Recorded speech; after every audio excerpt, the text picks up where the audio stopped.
Balance y situación del primer trimestre del año. ¿Cómo ha empezado 2026 en los mercados? Y en nuestra cartera, hoy hablamos de materias primas, de renta fija, de renta variable y de cómo hemos afrontado la volatilidad que ha surgido con la guerra. Si quieres saber cómo hemos aprovechado las oportunidades que han surgido y lo que podemos esperar de ahora en adelante, quédate porque en el episodio de hoy te lo contamos todo. ¡Empezamos! Tu dinero en acción, episodio 142. Hola a todos, bienvenidos a un nuevo episodio de Tu Dinero en Acción, el podcast de inversión en el que tenemos el gran orgullo y la enorme responsabilidad de tener la mejor valoración de la audiencia para un podcast de finanzas en España, con más de 1000 valoraciones de 5 estrellas en Spotify. En este episodio 142, titulado Entre la IA y la guerra, balance del primer trimestre de 2026, volvemos con uno de nuestros capítulos dedicados a situación de mercado en los que hacemos balance de un periodo concreto. En el episodio de hoy os vamos a contar qué ha sucedido en los mercados y en nuestra cartera en el primer trimestre de 2026 y especialmente cómo hemos podido aprovechar las oportunidades que han surgido con este incremento de la volatilidad. En un trimestre marcado por la disrupción o no de la inteligencia artificial hacia sectores clave, que algunos de ellos están presentes en nuestra cartera como el software, y posteriormente un conflicto bélico importante en Irán tras los ataques de Estados Unidos e Israel, os vamos a contar qué ha sucedido especialmente en los mercados de materias primas, con los tipos de interés, renta fija y renta variable. También hablaremos de lo que ha sido el primer trimestre para nuestra cartera concretamente, especialmente un poco hablando de lo que es el factor quality, lo que viene pasando con nuestro factor determinante o digamos el principal componente de nuestra cartera como es la inversión en calidad. Hablaremos también de en qué hemos invertido y cómo hemos aprovechado estas caídas y lo más importante, haremos un ejercicio de estos retrospectivo y también mirando un poquito hacia adelante para saber una cartera como la nuestra qué puede ofrecer los próximos años.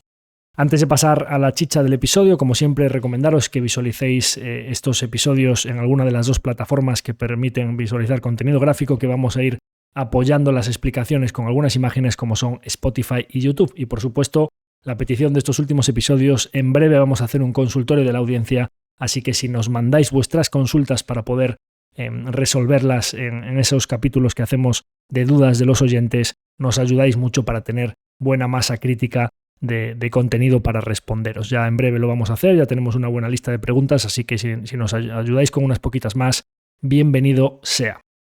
Así pues, vamos a empezar un poco con lo que ha sido el comportamiento de los mercados en este inicio de 2026. Como no puede ser de otra manera, tras un conflicto bélico en una región como Oriente Medio, donde hay mucho petróleo y con todo el bloqueo que ya conocéis del estrecho de Hormuz,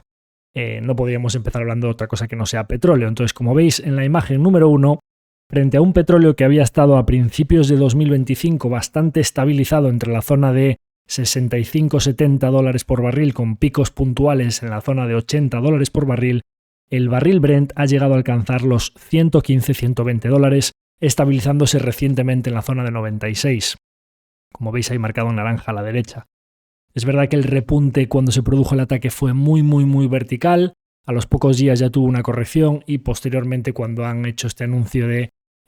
damos un plazo para las negociaciones en el que pues decían que se habían parado los ataques, después se vio que en algunas zonas seguía habiendo ataques, dijeron que se abría el estrecho de Hormuz, pero no está muy claro si está abierto del todo o no. Y también hay bastante información que parece indicar que, con independencia de lo que se vea en los radares, está pasando por el estrecho bastante más petróleo del que dicen los informes. Eminentemente petróleo iraní que va hacia Malasia, donde le cambia la bandera, y después va a China. Lógicamente, tanto a Irán como a China sí que les conviene mucho, a unos para venderlo y a otros para poder comprarlo, que siga pasando petróleo. En todo caso, pues un petróleo bastante más elevado que en la primera mitad de 2025. Como hablamos aquí en el capítulo aquel de subir a la bolsa en 2026, el petróleo venía lateral bajista en toda la última parte de 2025 hasta alcanzar niveles más o menos de 60 dólares Brent, lo cual iba a restar notablemente de la inflación desde principios de este año y además a partir de abril teníamos el impacto de los aranceles que se produjo en abril del año pasado, que este año no teníamos una repetición de ese impacto en la inflación a los productos de consumo, especialmente los que vienen hacia Estados Unidos importados de fuera. Entonces eran dos factores que, ayudados a pues, que se habían solucionado los problemas de cadena de suministro, un consumidor más calmado y que no había tantas inyecciones monetarias y unos tipos de interés en entornos ya del 3-4%, viniendo ya de entornos del 5%, pues implicarían con el desarrollo tecnológico, pirámide demográfica invertida, todas las cuestiones que hemos hablado aquí en numerosas ocasiones, una inflación que se estaba aproximando ya a niveles del 2 y pico por ciento, y había bastantes estimaciones que ya estaban dando que a lo largo de 2026 probablemente pudiese llegar a bajar de ese nivel objetivo que tienen los bancos centrales en el entorno del 2%. Lamentablemente, el repunte del petróleo ha implicado que las expectativas de inflación también hayan repuntado. De hecho, acaba de salir el dato de IPC de marzo y se produce la mayor subida desde el boom post-COVID, cuando bajaron mucho los tipos de interés y la gente salió más a consumir y había una restricción de la oferta, y ese incremento de la demanda produjo repuntes en precios muy pronunciados. En marzo, lógicamente, ya se empieza a producir el primer impacto de ese coste energético más caro. Veremos qué sucede en los próximos meses, pero digamos que a nivel energético podría sumar. Ya veremos qué pasa con el petróleo a lo largo de 2026, especialmente en la última parte de 2026. Si el petróleo se mantuviese alto durante bastantes meses, digamos en niveles de 90, 100 dólares como está ahora mismo, conforme la base comparable del petróleo empiece a llegar a niveles de 60, que es donde estaba a finales de 2025, podríamos ver un impacto en esa parte energética del IPC bastante notable. Los mercados parece que han descontado que esto era una situación totalmente coyuntural y han, digamos, como dicen los anglos, se han comportado de manera bastante straightforward, mirando bastante hacia adelante y descontando que esto era bastante coyuntural. Por supuesto, los niveles de 115, 120 dólares se han corregido rápidamente, pero veremos qué pasa en estos niveles, porque el mercado, como veremos a continuación, especialmente desde principios de abril, está de nuevo bastante complaciente y el petróleo está notablemente más alto que el año pasado. Así que veremos cómo se desarrollan los acontecimientos en lo que se refiere al petróleo. Como veis en la imagen número 2, la otra materia prima por excelencia que afecta a nivel de inversión, especialmente en aquel capítulo que hicimos invertir en oro es el momento, veis que el oro, en la imagen número 2, ha tenido dos latigazos bajistas bastante importantes desde los niveles de 5.500, 5.600 la onza a los que llegó, bastante correlacionado con un dólar que estaba bastante débil y que recientemente se ha fortalecido durante el periodo de guerra actuando como refugio, y más recientemente todavía, conforme se calmaba el tema de la guerra y llegaban a ese pacto de no agresión o vamos a iniciar conversaciones, el dólar ha vuelto a debilitarse y el oro ha vuelto a repuntar. Entonces, ¿qué es lo que está sucediendo? Paradójicamente, el oro se está comportando al revés de lo que cabría pensar, que es, ¿se estalla un conflicto bélico? Pues protección en el oro. Se solo empieza a arreglar, ya veremos si se arregla o no, un conflicto bélico, debería ser debilidad. El oro está comportándose justo al revés. En la imagen número 2 veis el primer latigazo bajista fue en febrero. Aquí hablamos de especulación pura y dura, apalancamiento, todo aquello que hablamos en el capítulo aquel de tokens o productos vinculados al oro que retroalimentan el círculo virtuoso de la demanda conforme el oro va subiendo, y los latigazos bajista que se producen cuando muchos inversores retail se meten a este tipo de productos, especialmente los apalancados. En aquella sesión en la que el oro cayó, no sé si recuerdo, pues un 10-15% y la plata cayó un 30% en una única sesión. Posteriormente vino una recuperación y es bastante típico, después de un rally de estos parabólico en todas las clases de activos, cuando se inicia un periodo correctivo, suele suceder que hay un primer latigazo bajista bastante importante, a continuación se corrige parcialmente ese latigazo bajista o parece que vuelve a un nivel de estabilidad. Ese repunte, cuando hay un latigazo muy fuerte y a continuación viene un nivel que casi alcanza de nuevo el máximo previo, es un nivel muy bueno para que, si tú ya crees que es un mal momento para invertir en oro con perspectiva de largo plazo, ese segundo repunte que llega casi a los máximos anteriores es un momento muy bueno para salirse, porque ya tuviste la primera señal de que algo estaba dañado a nivel de apalancamiento, mucha especulación en un activo que normalmente da el 5 o 6% anual y que en 2-3 años te ha dado un 250%, etcétera, etcétera, etcétera. Posteriormente a esa estabilización viene lo que os marcamos en la imagen número 2 en el segundo círculo rojo, que es lo que se produjo durante la guerra. Cuando estalló la guerra, el dólar actuó como refugio y el oro se puso a caer. Y, paradójicamente, ahora que se ha vuelto a calmar el tema de la guerra, el oro ha vuelto a repuntar ligeramente sin alcanzar los máximos previos. Veremos cómo se desarrollan los acontecimientos, pero para quien le interese concretamente la inversión en oro, os recomiendo aquel capítulo que hicimos hace unas semanas de Invertir en oro es el momento. Mi visión, como ya os hago spoiler para el que no lo haya escuchado, es que el oro es una buena cobertura contra la inflación a largo plazo, pero nunca cuando lo compras después de una oleada de estas tan alcistas que termina convergiendo con su media, y esa reversión a la media histórica para quien lo compra después de una oleada alcista como la de finales de los años 70, principios de los 80, la de la crisis de 2008 a 2011, o ahora, los siguientes años tiene bastantes pocas probabilidades de cubrirse razonablemente bien de la inflación. Hablábamos de petróleo alto. ¿Esto cómo ha afectado a una de las partes más importantes de los mercados financieros, como son los tipos de interés y la renta fija? Como sabemos, la renta fija se comporta de manera inversa a los tipos de interés. Cuando aumentan las expectativas de inflación, las expectativas de que haya bajadas de tipos o incluso de que pueda haber subidas aumentan notablemente. Es decir, el mercado descuenta que con un petróleo más alto, si repunta la inflación, la probabilidad de que bajen tipos de interés es más baja. Incluso se ha llegado a descontar la posibilidad, ya veremos qué hace la Reserva Federal, pero incluso se habló de que el Banco Central Europeo no solo no iba a bajar los tipos este año, sino que probablemente iniciarían un ciclo de subidas en 2027. Hay algunas declaraciones de los dirigentes políticos europeos que yo creo que están bastante fuera de la realidad de lo que está pasando especialmente en el norte de Europa. Aquí en España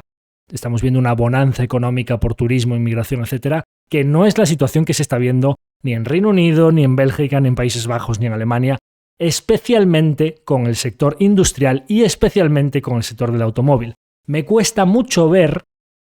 que si compañías como Volkswagen, Daimler, Stellantis, etcétera, tienen que despedir masivamente a empleados, Europa pueda aguantar tipos los próximos años superiores al 2 o al 3%. Ya veremos si a lo largo de los próximos 5 o 10 años no volvemos a ver a Europa con tipos de interés muy, muy bajos, porque, por supuesto, la carga fiscal para todos esos rescates de todas estas compañías, que básicamente se las está merendando la competencia china, ya veremos qué sucede, pero a mí me cuesta ver que en 2027 Europa pueda subir tipos. Por eso es tan peliagudo un petróleo alto. Yo lo dije aquí en numerosas ocasiones. Un petróleo alto sería, digamos, permanentemente, sería un cisne negro en cuanto a las valoraciones de los activos, porque si repunta la inflación en un entorno de bajo crecimiento, los bancos centrales van a estar bastante atados de pies y manos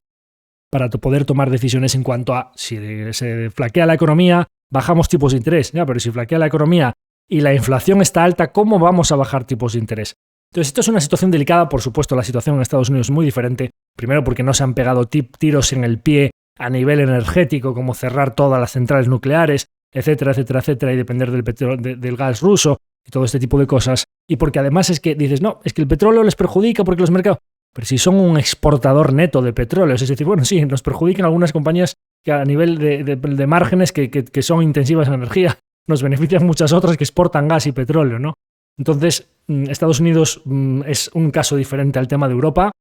Su economía está razonablemente más sana que la del conjunto de la zona euro. España, digamos que es un poco la excepción y está soportando muy bien. El consumidor está demostrando que puede soportar muy bien tipos de interés cercanos al 4%. Si repuntase la inflación, yo creo que, esto ya es un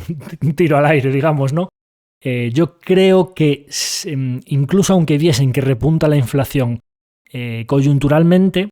creo que serían capaces de soportar con tipos sin subirlos, a lo mejor no bajarlos, pero creo que aguantarían durante un tiempo apostando porque esta inflación, con las mejoras de productividad que está el desarrollo tecnológico y la inteligencia artificial y todo lo que viene, que va a ser muy bueno para los márgenes, creo que ellos podrían aguantar tipos de inflación razonablemente más altos que un 2% sin subir los tipos de interés.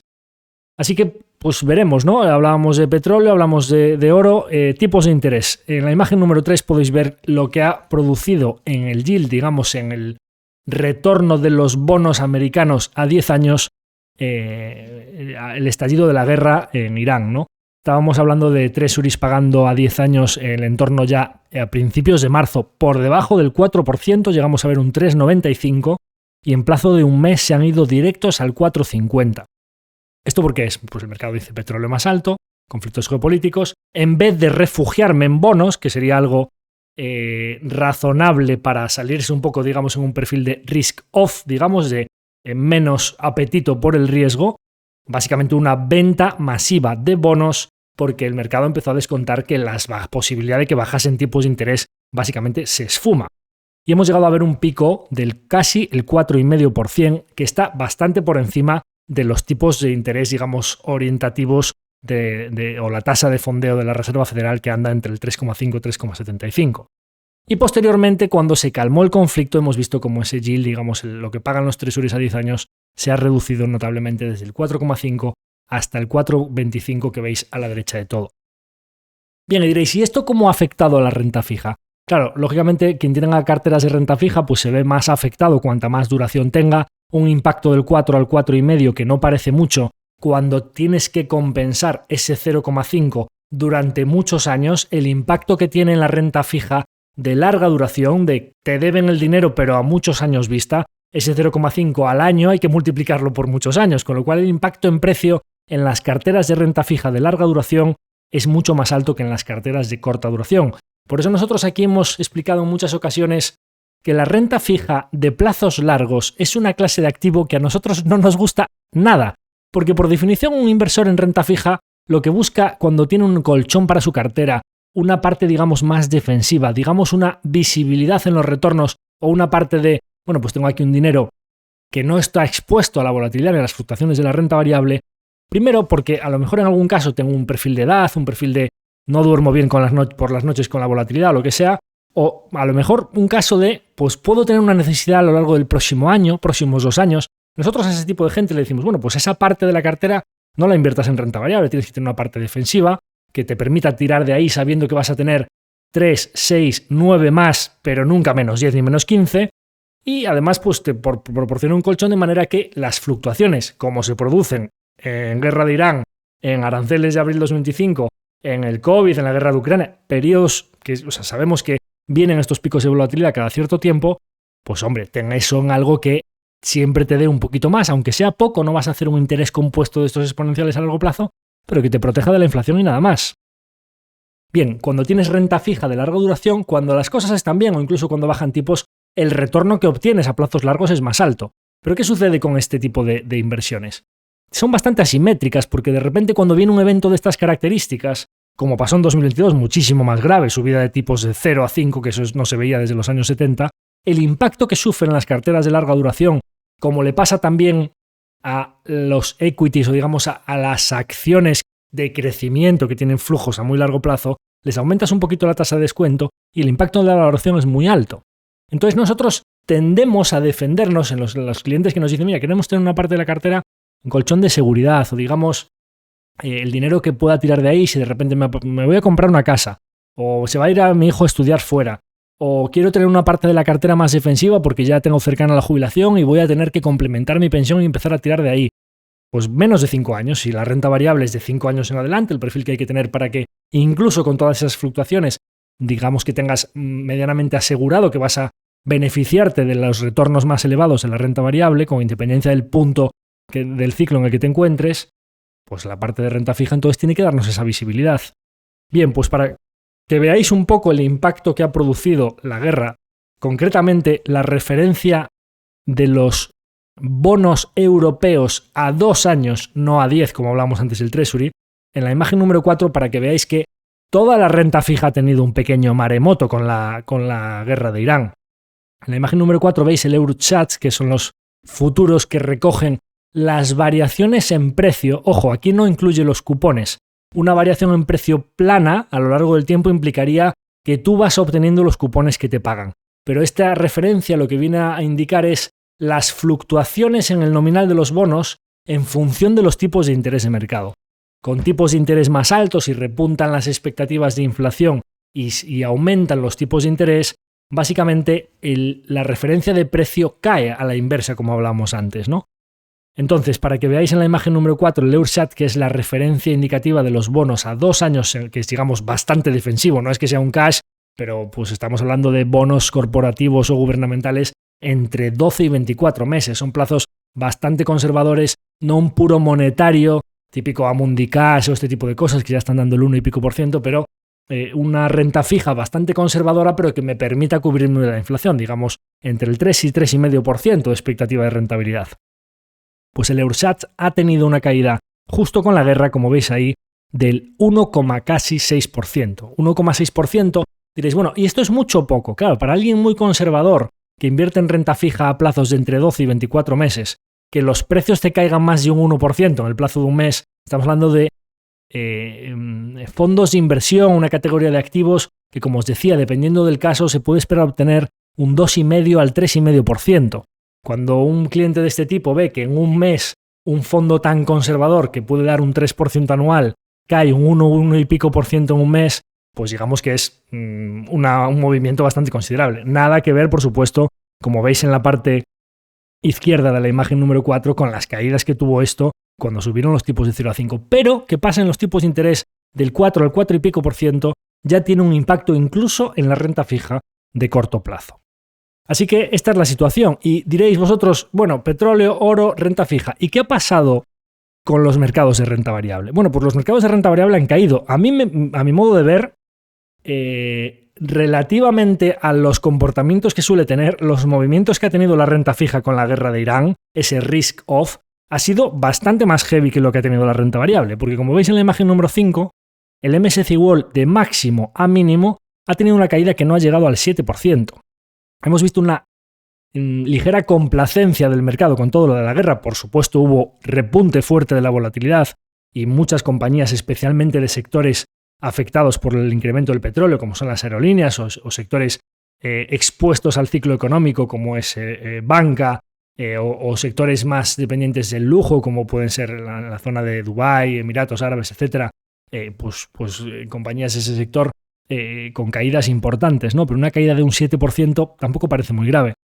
¿Qué es lo que ha sucedido? Bueno, pues le han dado el testigo, las compañías que venían tirando más fuerte, pues han tirado compañías energéticas, como es lógico, compañías de defensa y demás. Y como veis a la derecha de la imagen número 5, hablaremos después de los retornos ya después de marzo, concretamente en la primera parte de abril. El repunte posterior que se está produciendo, el nivel de complacencia es tal que estamos a punto, tanto en el MSCI World como en el S&P 500, de alcanzar nuevos máximos históricos.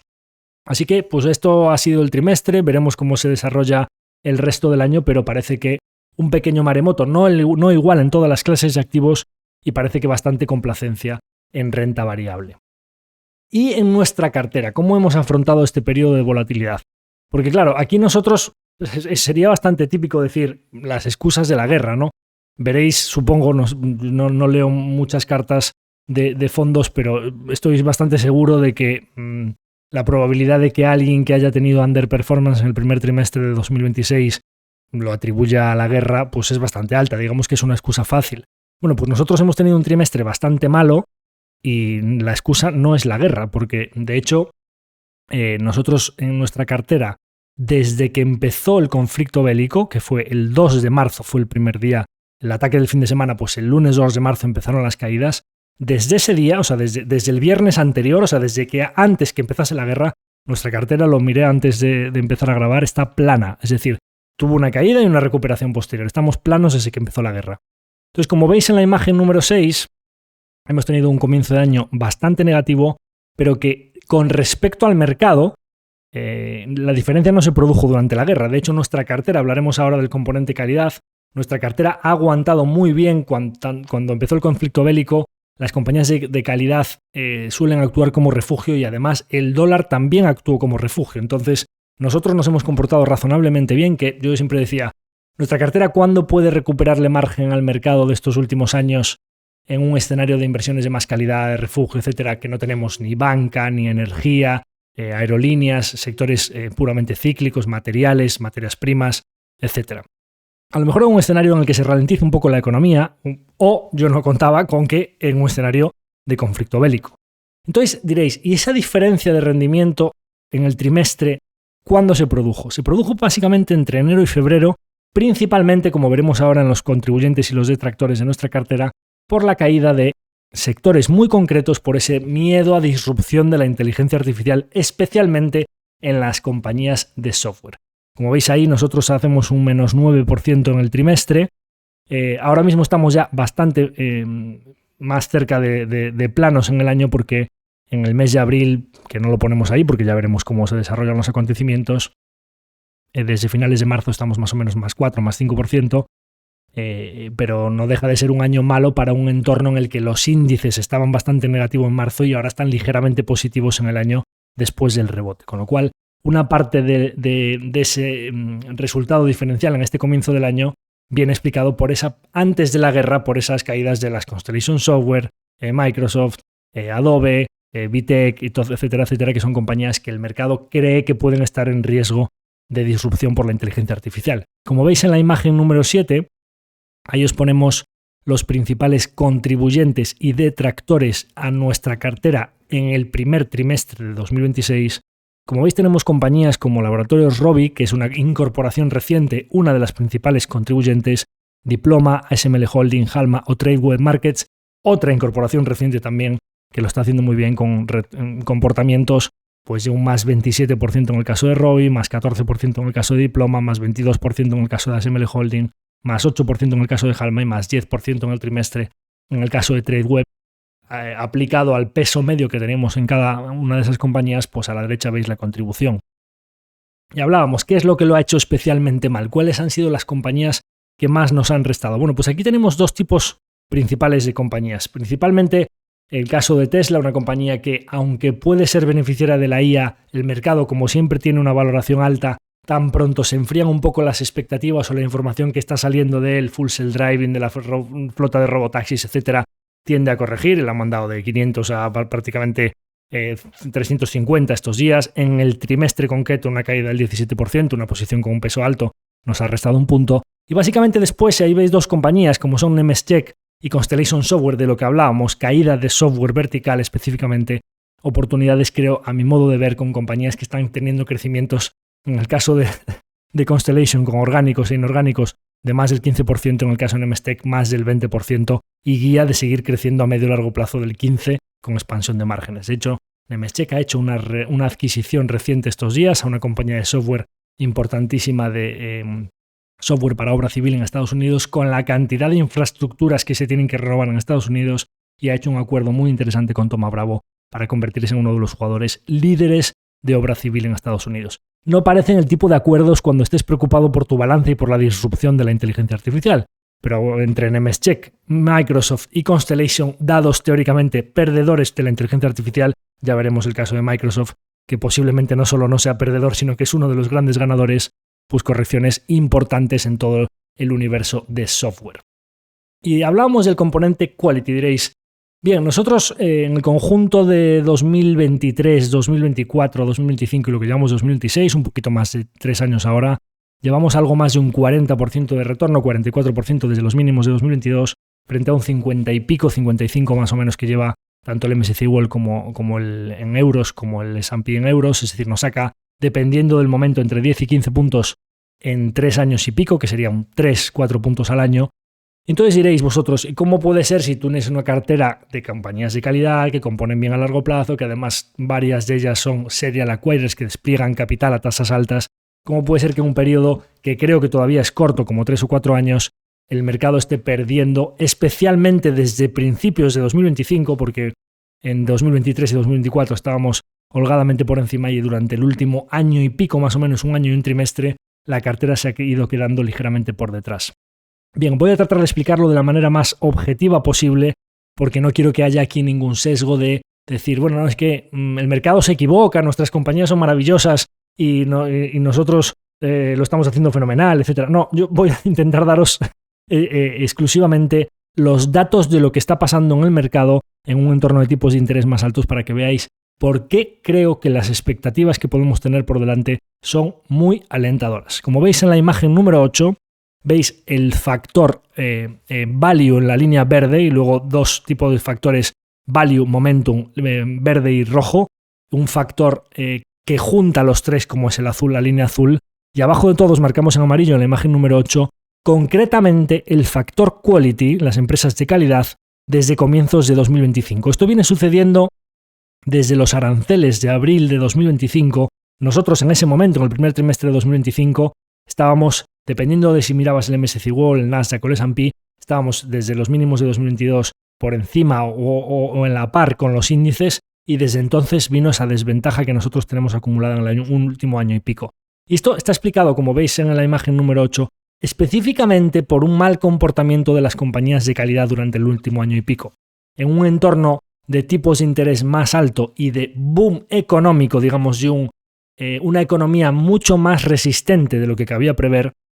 Las compañías de calidad que suelen actuar muy bien como colchón o como factor, digamos, resistente en los tiempos más difíciles, han actuado, lo han hecho muchísimo peor que las compañías cíclicas. Estamos viendo sectores como energía, materias primas, banca, que lo han hecho muy bien en este periodo. Sectores que nosotros no tenemos presentes en nuestra cartera bajo ningún concepto, porque son muy asimétricas a largo plazo. Son compañías que no son hormiguitas de componer, sino que lo hacen de manera muy cíclica y básicamente, digamos, pues las Repsol, Santander, muchas de estas compañías que el mercado ahora dice, ¡ay, caray, cómo han subido en el último año y medio! Para recuperar los niveles de hace 20 años, ¿no? Entonces ese tipo de inversión no es lo que nosotros buscamos a largo plazo. Como veis en la imagen número 9, ya no hablamos de factor, digamos, comparativo a los demás, sino concretamente del factor calidad desde principios de 2025, la caída tan pronunciada que ha tenido, que lo ha llevado, si miramos solo el factor calidad, incluso a por debajo de los mínimos de los aranceles de 2025, cosa que no ha hecho nuestra cartera. Nuestra cartera, comparativamente, ahora hablaremos de algunas referencias de inversión en calidad a las que yo sigo, lo ha hecho, digamos, mejor que el conjunto de compañías de calidad del universo de este factor quality, porque nosotros tenemos algunas compañías como son las Spotify, Tesla, Netflix, etcétera, que no podrían definirse como quality puro, que son, digamos, esas inversiones asimétricas de ejecución, de visión, etcétera, que nos han aportado durante el último año y pico una parte del retorno que nos ha permitido defendernos mejor que una cesta pura de quality que tiene pues mucho consumo defensivo, staples, etcétera, que nosotros no tenemos, pero en conjunto el factor quality lleva un año y pico haciéndolo muy muy mal. Para que os hagáis una idea, digamos, bueno, pues sí, el factor quality, ¿qué es esto del factor quality o qué son los índices de empresas de calidad? ¿De qué nos estás hablando? Yo, sabéis que soy muy poco dado a dar nombres concretos o a compararnos con... ¿Por qué no te comparas con el que lo está haciendo mucho mejor, no? Pero me gustaría mencionar aquí algunos, digamos, tanto a nivel nacional como a nivel internacional, algunas referencias de lo que es la inversión en calidad para que veáis que empezar el 2026 menos 9, ahora hablaremos de las perspectivas que tenemos por delante, frente a un quality que lo lleva haciendo muy mal el último año y pico. No me invento que solo nos esté pasando a nosotros.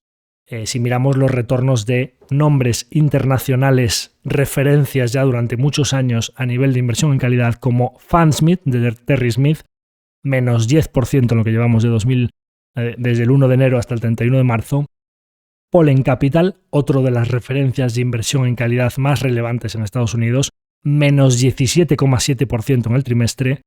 Robert Vinal, RV Capital, menos 8% en el trimestre. Y el más fuerte de todos, Acre Focus ETF, que es el fondo de Chuck Acre, que es una de las referencias internacionales más seguidas a nivel de calidad, menos 19,4% en el trimestre. A nivel nacional hay una buena referencia a nivel de inversión en calidad, es Nartex, que es una cartera que lo hace muy bien, con muchos recursos, con compañías muy miradas y compañías puras de calidad y crecimiento a largo plazo. Y Nartex está menos 11,4% en el año. Y dirás, bueno, ¿y por qué no te fijas o por qué no te comparas con pues AZ, Oros, Magallanes o Cobas, etcétera, o fondos puros value que lo están haciendo mucho mejor que la calidad? Bueno, porque aquí nos estamos intentando comparar con carteras quality. El value es precisamente lo que os digo, energía, uranio, oro, banca, etcétera, lo que lo ha hecho razonablemente bien en los últimos tiempos. Y hay algunas de estas referencias que dirás, pues las podrías mencionar también, que han algunos de ellos empezado el año más 15, más 20% después de haber hecho un 2025 ya mucho mejor que nosotros. Esta es la situación y creo que el peor error que nosotros podríamos cometer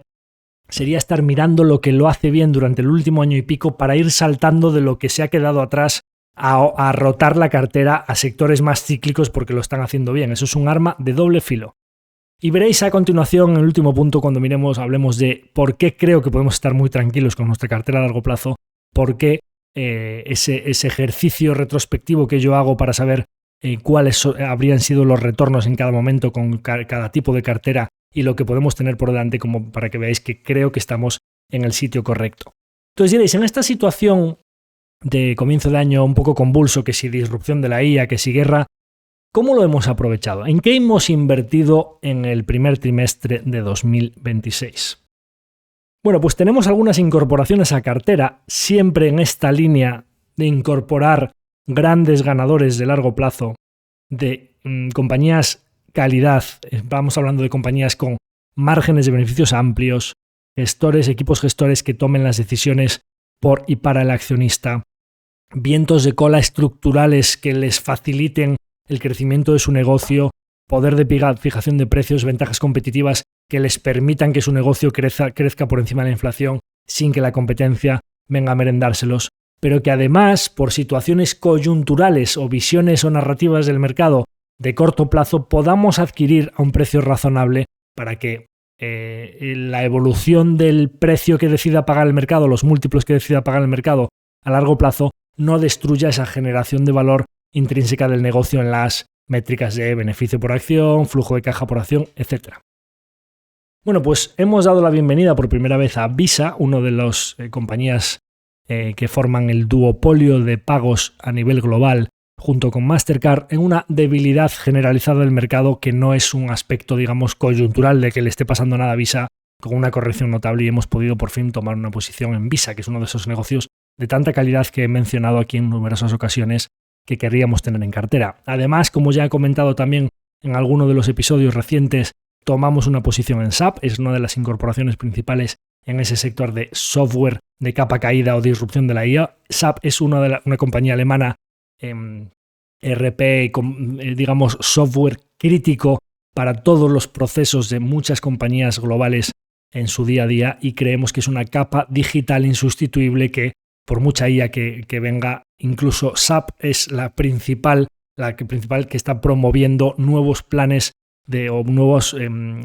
renovaciones o actualizaciones de sus capas de software, incorporando cada vez más inteligencia artificial. Y la hemos podido comprar a un precio muy razonable.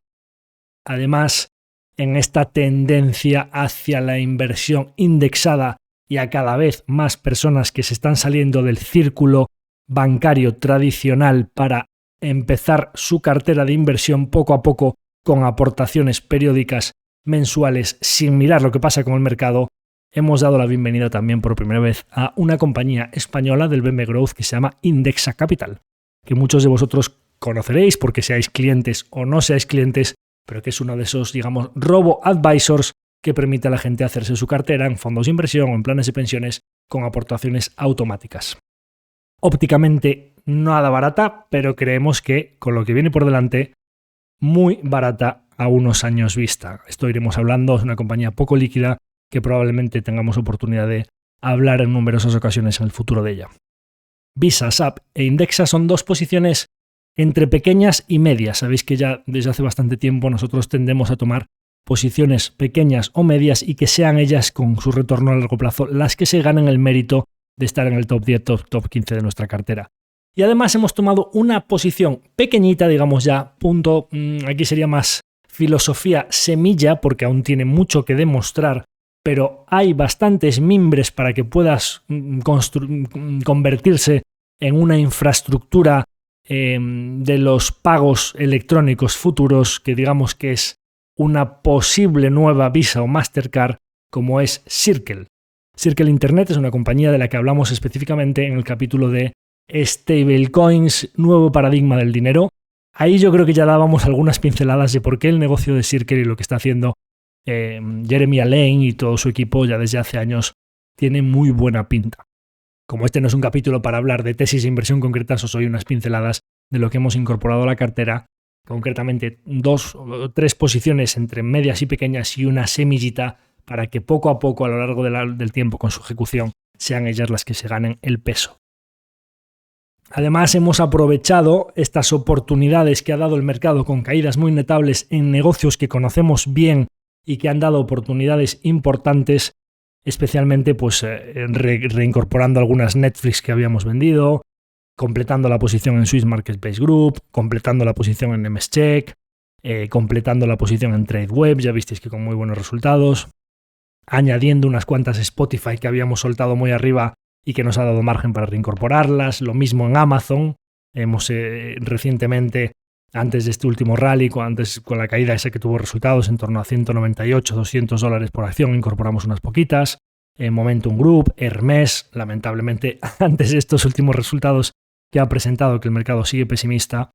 y Judges Scientific, Lifco, L'Oréal o Microsoft. Son compañías en las que hemos hecho pequeñas adiciones aprovechando las caídas fuertes que han tenido los precios. Como veréis a continuación, el cash no es infinito y entonces para poder incorporar estas nuevas empresas o añadir a las compañías mencionadas en las que tenemos una alta convicción y en muchos de los casos que ya han demostrado que son grandes ganadores de largo plazo y solo aprovechamos su debilidad temporal para añadir unas cuantas acciones, pues lógicamente hay que sacrificar algunas. Nosotros no podemos solo comprar. Es verdad que hemos tenido un buen trimestre a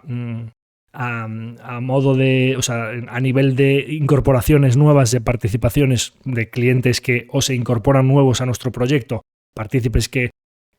llegan nuevos como partícipes antiguos que van ahorrando y que van haciendo nuevas aportaciones, pero esas aportaciones no eran suficientes para las oportunidades que nosotros estábamos encontrando, con lo cual pues hemos tenido que sacrificar algunas y nos han abandonado compañías que o por su ejecución o por cambios en su sector o por dinámicas de mercado o lo que sea, pues al final siempre decimos, cuando encontramos compañías que creemos que son de 8 a 10, por la que creemos que es de 6 o de 7, pues tendemos a tirar de ahí para financiar las nuevas adquisiciones. Así nos han abandonado Novo Nordisk, Moncler y Sdiptech. Sí, por diferentes dinámicas, lo de Novo lo hemos explicado aquí en numerosas ocasiones, Moncler es exposición a lujo, pero digamos que no tan lujo como es Hermès, y Sdiptech es una compañía de un perfil pues, más apalancado y digamos que con menos visibilidad que una Lifco, Halma o Diploma, y como ya tenemos esas serial acquirers que lo están haciendo muy bien, pues la sacrificada ha sido digamos la de peor, digamos calidad media un poquito más baja. Y además también hemos hecho algunas reducciones parciales en Google antes de la guerra porque se había puesto muy alta y comparativamente como estábamos comprando en las caídas Microsoft y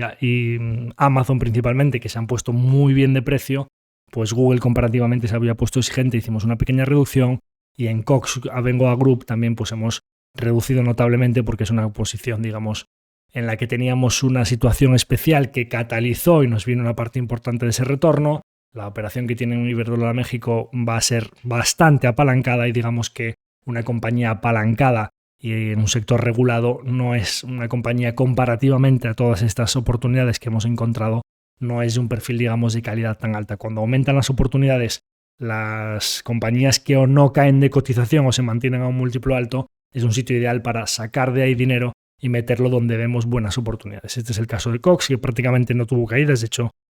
tuvo unas ligeras subidas, sitio ideal para sacar capital e invertirlo en unas nuevas oportunidades. Como veis en la imagen número 10, así queda nuestro top 15 de cartera, compuesto por Netflix, Tesla, Microsoft, Amazon, Laboratorios Rovi, una compañía que se ha ganado rápidamente el mérito de estar entre las grandes posiciones de nuestra cartera, Constellation Software, Lifco, Games Workshop, Alphabet, Thermo Fisher Scientific, Halma, Brookfield Corporation, Spotify, NB Bearings, Diploma y luego ya pues las posiciones de menor tamaño. Tenemos el 47% entre nuestro top 10. Estamos hablando de que tenemos ahora mismo una cartera de 35 nombres y como veis ahí, decíamos, el cash no es ilimitado. Por primera vez en la historia del fondo, a 31 de marzo de 2026, nuestra exposición es del 100%, cero cash. O sea, hemos utilizado todo el dinero para aprovechar las oportunidades, con la suerte de que a continuación ha venido el rebote de abril y lo hemos cogido con una exposición total. No tengo visión sobre lo que va a pasar con el mercado, pero cuando hay oportunidades las aprovechamos y esperamos. Y diréis vosotros, con estas incorporaciones que queda así la cartera y con un poco lo que estás viendo del mercado,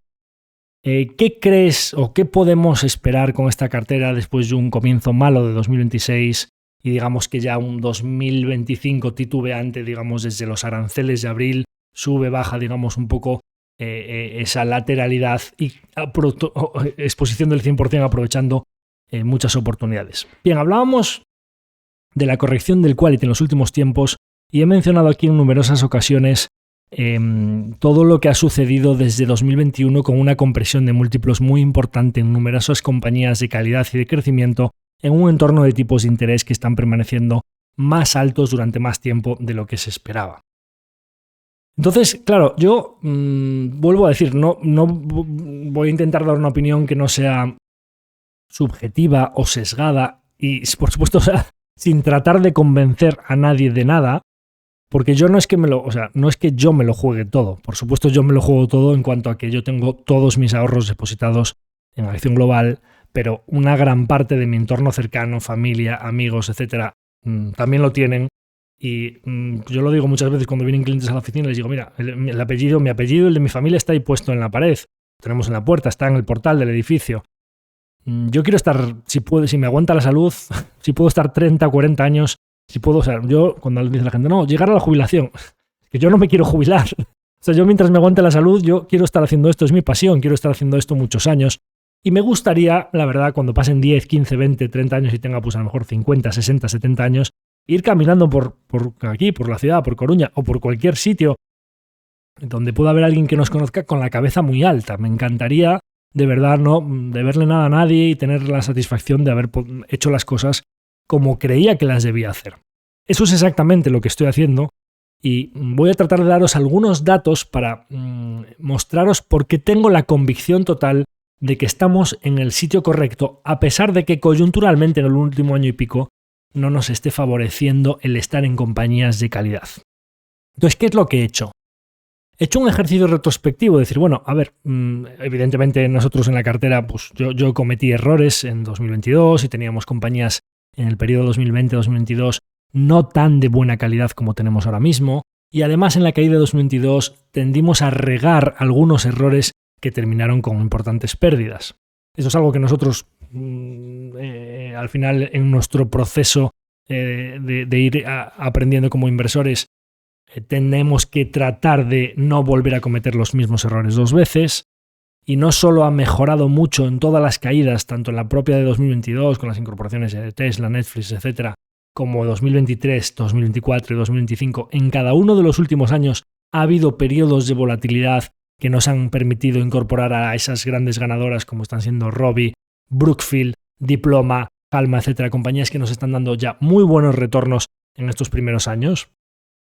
Pero aún así yo he dicho, bueno, vamos a ver qué habría pasado. Es verdad, nuestra cartera es más quality, ¿vale? Y ahora en el último año y pico nos está perjudicando que el factor quality lo está haciendo peor, y en ese entorno de tipos más altos, en periodos cortos, la contracción de múltiplos afecta a tu performance. Tú tienes compañías que tienen un ROIC, un retorno sobre el capital invertido más alto que la media, y además por lo general tienen una tasa de reinversión de capital a esa tasa alta, más alta que la media del mercado. Eso debería terminar redundando en unos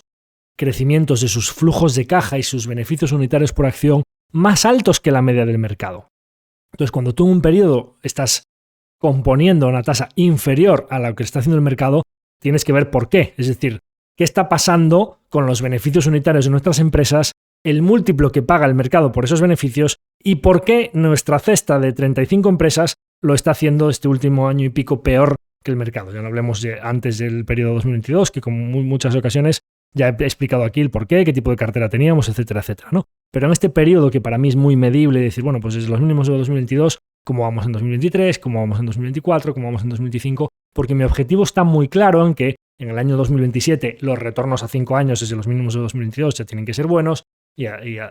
desde el momento actual los próximos 5 tienen que ser buenos, y los próximos 10 o el periodo 2022-2032 los retornos tienen que ser buenos. No sé si como los índices, ligeramente por encima, ligeramente por debajo, pero tenemos que poner todos los medios para que la alternativa de no indexarnos o no invertir en renta fija que sea razonablemente superior a lo que podemos obtener en una alternativa sin riesgo, con menor volatilidad, y que digamos que nos permita incrementar nuestro poder adquisitivo muy por encima de la inflación.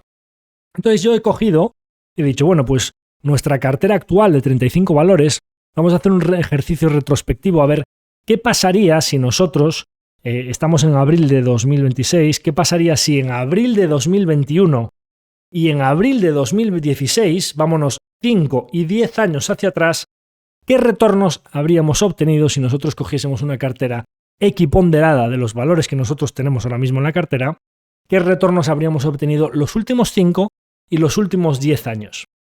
para ver si realmente ¿Hay ruido en todo esto de la inversión en calidad y de los tipos de interés más alto o no hay ruido? Y para ver lo que sucede cuando tú tienes una cesta de negocios con un retorno sobre el capital invertido más alto que la media del mercado, mayores ventajas competitivas, mejores márgenes y un equipo gestor que asigna capital mejor que la media del mercado. Entonces, ¿cuáles son los resultados? Efectivamente, en plazos de 5 años, hablamos aquí en algunos episodios de el impacto que tiene en los rendimientos a largo plazo el crecimiento de la expansión o la contracción del múltiplo, el crecimiento de las ventas del negocio y los márgenes de beneficios sobre esas ventas. Y una de las conclusiones a las que llegaban todos esos ejercicios que hay de Boston Consulting Group, de McKinsey, etcétera, hay diferentes ejercicios que en plazos muy largos han hecho esos análisis, es que el 70% del retorno a largo plazo viene del crecimiento de las ventas, de lo que es el crecimiento del negocio a largo plazo. Si bien es cierto que en plazos inferiores a 5 años, hay una parte importante del retorno que viene de el mercado decide pagar 10 o 20 veces por mis beneficios. Porque claro, en 5 años, que los beneficios pasen de pagarse a 20 veces a pagarse a 10, es una compresión de múltiplo del 50%, que si lo divides en 5 años prácticamente es un 8% y pico si lo anualizas, no llega al 10, pero es un impacto importante en tu retorno anual.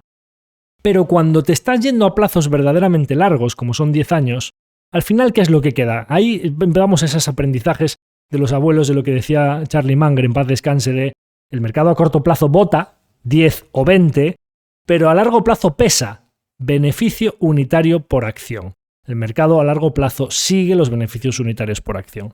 Entonces, en este ejercicio maravilloso que hago yo de vez en cuando para ver qué habría pasado si nos encontramos que tenemos nuestra cartera equiponderada formada por nuestras Alphabet, Diploma, SML Holding, Games Workshop, Inditex, etc., con un retorno los últimos 5 años del 43%. Esto está ligeramente por debajo de lo que ha hecho el mercado. Esto es un retorno del 8% anual compuesto, que está por debajo del 12% anual compuesto que ha hecho el S&P 500, con compañías en el top de performers como Alphabet con un 175%, Diploma 152%, ASML Holding 122%, Games Workshop 108%, Inditex 106%, etcétera, etcétera. Y abajo de todo, en los últimos 5 años, estarían las Adobe menos 51%, NB Iberis menos 51%, Vitec menos 39%, Yanges menos 29%. Bien, en este periodo sí que vemos que una cartera quality de 2021 a 2026, en un entorno, digamos, apocalíptico a nivel de tipos de interés y de compresión muy abultada en los múltiplos, tipos de interés más altos, alternativa de riesgo pagando más, le exijo más rentabilidad a esos flujos futuros o la tasa de descuento de esos flujos futuros es más alta, en un periodo de 2021 a 2026, compresión de múltiplo pronunciada, esta cartera habría dado retornos del 8% frente al 12% que ha dado el mercado. Estamos hablando de un 43% en su conjunto frente al 77% que ha dado el mercado. Bien, entonces aquí estamos viendo que sí que hay algo los últimos años que ha afectado a nivel de tipos de interés, compresión de múltiplo y quality growth haciéndolo peor que el mercado. Y ahora diréis vosotros, bien, a ver, bueno, pues estos son los últimos 5 años, desde 2021 sabemos que han pasado muchas cosas, 2022 fue un año catastrófico, hemos tenido resaca del COVID, guerra en Ucrania, subida de tipos de 0 a 5, aranceles en 2025, guerra en Irán en 2026, muchas cosas en muy poco tiempo. Como siempre digo, conviene alejar un poquito el foco para ver lo que es la realidad, el pozo. Ahora estamos hablando, 5 años es máquina de votar. Vamos a hablar de la máquina de pesar. ¿Qué ha pasado con una cesta de negocios de calidad, con retorno sobre el capital invertido más elevado que la media del mercado, ventajas competitivas, márgenes de beneficio operativo sobre ventas más elevados que la media del mercado y un conjunto de equipos gestores que asignan capital mejor que la media del mercado? Cogemos nuestra cesta de 35 valores, la equiponderamos en abril de 2016 y nos venimos hasta abril de 2026. En el conjunto de valores de esos 10 años, no solo no ha habido contracción de múltiplo, sino que ha habido desde 2016, veníamos de Brexit, crack de China o recesión de 2015, que hubo un maremoto también en renta fija y renta variable importante, etc. Y la gran recesión de 2008-2012 no estaba todavía tan lejana. Los múltiplos desde 2012 venían ya expandiéndose, pero en 2015-2016 todavía no se habían expandido tantos. Incluso diríamos que los tipos de interés estaban más bajos que a día de hoy. Estaban al 2 y pico por ciento, ahora están los tipos al 4%, pero en el conjunto de la cartera, la expansión de múltiplo que se ha producido desde 2016 hasta 2026 es exactamente la misma que se ha producido en el conjunto del mercado. Estamos hablando de una cartera que ha pasado del entorno de 18-19 veces a 24 veces y el conjunto del mercado ha pasado de 16 veces a 22. O sea que los múltiplos, digamos que en una cartera quality, en esos 10 años, hablábamos de que en 5 años se han contraído los múltiplos, en 10 años los múltiplos se han expandido un tercio aproximadamente, un 30%, tanto en el conjunto del S&P 500 como en el conjunto de esta cesta quality. Es decir, los múltiplos le han aportado un poco a esa cartera y al S&P 500 los últimos 10 años, incluso en un entorno de tipos de interés más altos que entonces. ¿De acuerdo? Vale, ¿y qué ha hecho el resto de la variable, que es los beneficios empresariales? Bueno, pues en esta cartera tenemos compañías como Games Workshop con un 6.100%, Tesla con 1.960%, ASML Holding 1.400%, tenemos Diploma con un 900%, Netflix 860%, tenemos pues Alphabet 740%, MSCI 740%, y vamos bajando. Incluso las que han corregido recientemente, tenemos a compañías como Constellation Software 430%, Nemescheck, otra que hablábamos de que nos ha quitado recientemente, 370%,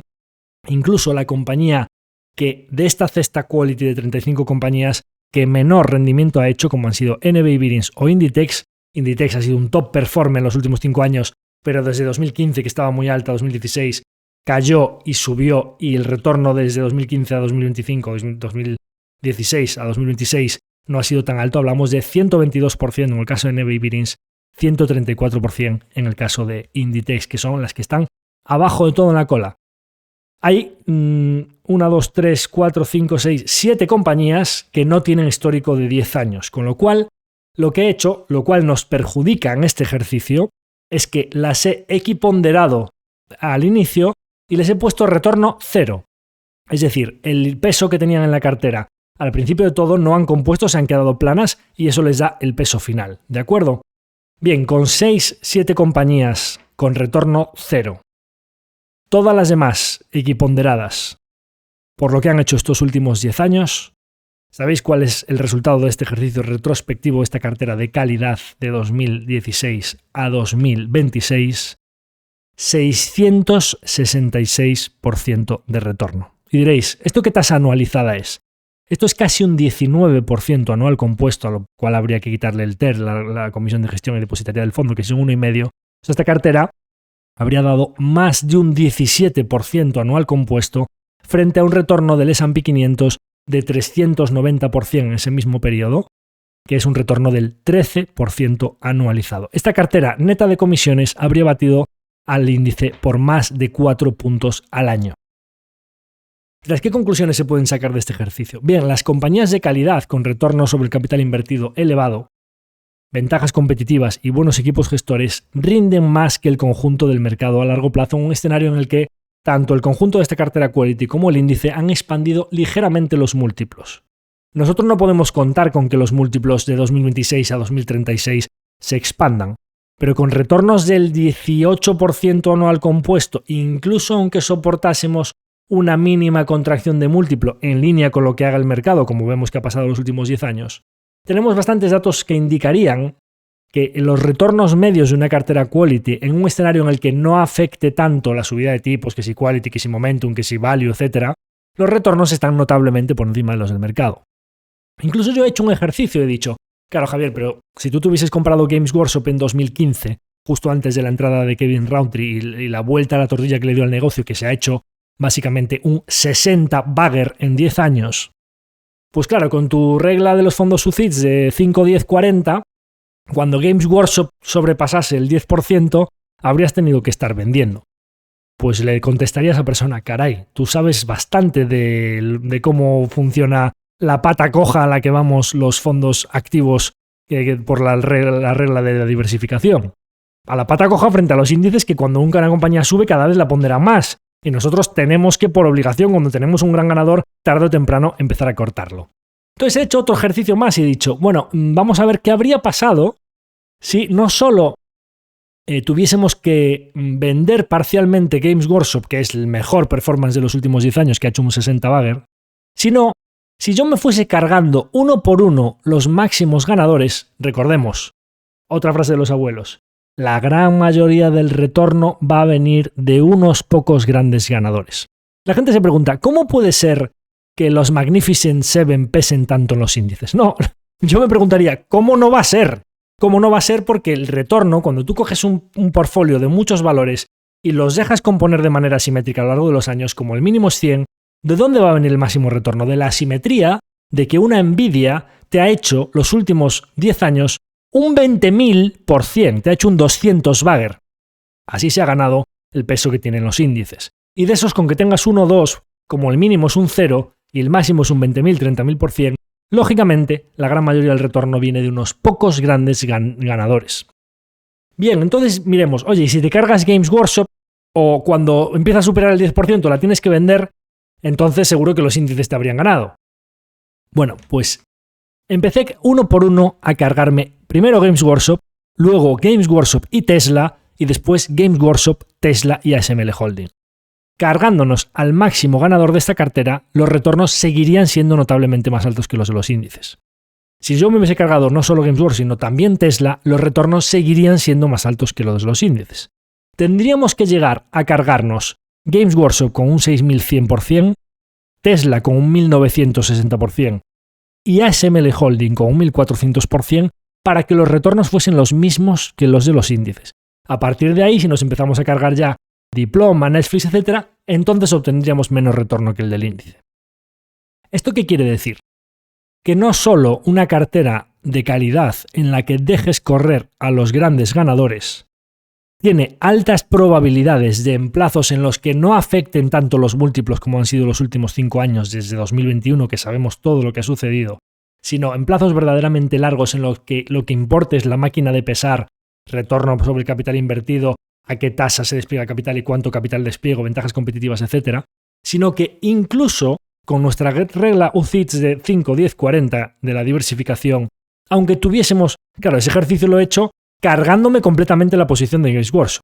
Imaginaros, si Games Workshop ha hecho un 61% en una cartera equiponderada de 35 valores que se le asigna un 2,8% a cada uno de ellos, ahora mismo si yo lo hubiese dejado correr infinitamente pesaría un 26% de la cartera, Tesla un 8% y ASML Holding un 6%.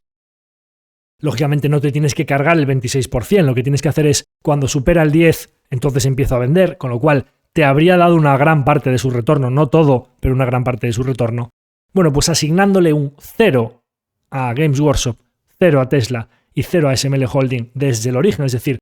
no invertí en estas compañías al origen, invertí en las otras 32, ahí estaríamos empatados. Y en ese caso, los retornos del índice son buenísimos. Entonces, al final, ¿cuál es la conclusión aquí? Que incluso aunque no tuvieses esos grandes ganadores, una cesta compuesta por las Amazon, Microsoft, Alphabet, Constellation Software, Brookfield, Vitec, etc., si dejas correr a largo plazo y tienes una buena selección de valores de calidad que despliegan capital a una tasa mucho más elevada que los retornos que obtiene el mercado a largo plazo, las probabilidades de que obtengas retornos por encima del índice a largo plazo, si te sientas y esperas, son muy altas. Esta es la principal conclusión de este ejercicio retrospectivo y por eso mi convicción que nuestra cartera actualmente es de muy alta calidad y además en cada uno de los periodos de volatilidad y caída del mercado hemos podido aprovechar las oportunidades y de qué manera estos últimos años, mi convicción de que los retornos de los próximos años van a ser buenos en un escenario en el que no haya tanto múltiplo arriba, múltiplo abajo, en un escenario en que la contracción de múltiplos ya la hemos visto, es que van a ser muy buenos esos retornos y que probablemente puedan ser de ese doble dígito al que aspiramos a largo plazo. Veremos qué sucede, pero esas son las conclusiones que yo saco de este ejercicio. Por supuesto, una cartera amplia con diversificación y que tenga muchas posibilidades de que unos poquitos grandes ganadores te den una parte de ese retorno,